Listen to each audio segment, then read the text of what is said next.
Ei kyllä yhtään näytä romanttiselta iltakävelyltä toi Lassen ja Liisan puuha. Ihan niin kuin mä sulle sanoin. Katos, peijakas. Katulamppu siellä särisee.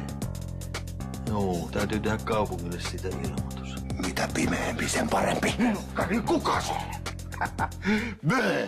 Lankaan menit, että napsahti. Mitä sä säikyttelet sydänsairasta miestä ja mitä helvettiä sulla on päälläs? Arvon herra, suo minulle anteeksi, jos minun yliluonnollinen ja sulava liikuntani sai teidän verenne hyytymään. Seppo, hei. Tässä tuli todistettua, että tämä puku, tämä toimii. Sano, että sä pelleit. No eiköhän mä nyt huvikseni itselleni tällaista pukua hankkisi. Kun tämän puvun avulla mä pystyn sulautumaan katujen varjoihin sillä tavalla, että Lasse ja Liisa ei huomaa mua. Ei kuulosta kovin viisaalta. Odota vaan. Tämä puku on sellainen sukseen, että sä vielä itse hankit samanlaisen.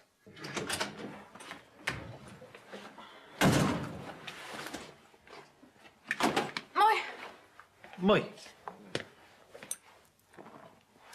Onks kaikki ok? Joo. No, mä menen sit huoneeseen. Aha.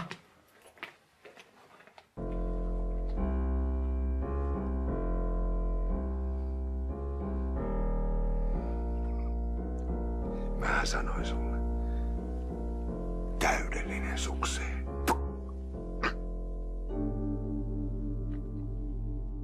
Täällähän on ihan rauhallista. Ei vielä.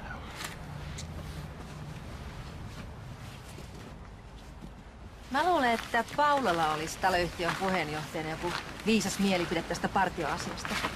Toivottavasti tulee pian kotiin. Tällä iällä ei mielellään vietä iltoja yksin. Jaa, jos me nyt ei saadakaan yhtään hämärähemmoa kiinni, niin ainakin me ollaan pidetty huolta pihan siisteydestä.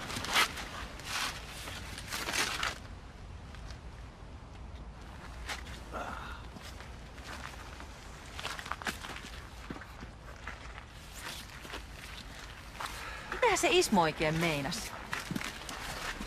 Mä luulin, että se tuli selvittelemään välejä mun kanssa, mutta sehän keskittyikin vaan nokittelemaan sulle. Laitelalla on ylpeys tiukassa kuin purkkatukassa. Mulla tuli jotenkin sellainen olo, kun se olisi ollut mustasukkainen. Mä en tajua, miksi Ismo voi antaa mulle anteeksi. Onhan se itsekin tehnyt virheitä. Anteeksi nyt vaan, mutta mä en ihan oikein ymmärrä, että minkä takia sä haikailet sen Laitelan perään, sillä kaverilla on teini-ikäisen tytön tunneilla. Ja mä tiedän, mistä mä puhun.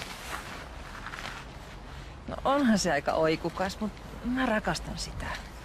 Enkä mä halua menettää toivoa siitä, että me palataan yhteen. Eiköhän noi teidän asiat sulttanut. Okei, hei, mä soitan sulle illalla. Noniin, moi.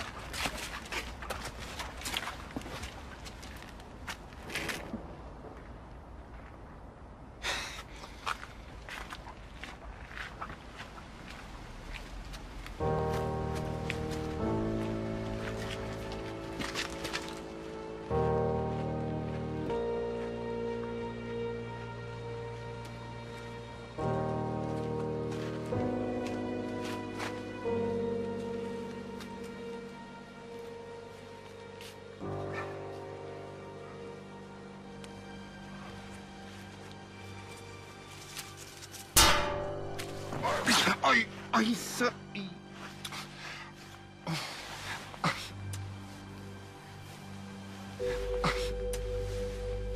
Ai...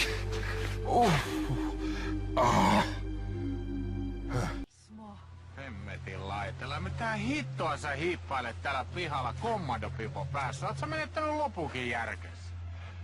Vähän saa hiippailla omalla pihalla ihan niin kuin mä haluan, ilman että joku hakkaa mua lapiolla päähän. Me luultiin, että sä oot se Jenni ampuja. No Lasse ei tässä saa pelätä eikä mitään ampuja. Sähän olit vähällä tappaa mut. Älä nyt liiottelu, en mä löydä edes kovasti. Lasse hei, tää asia ei jää tähän.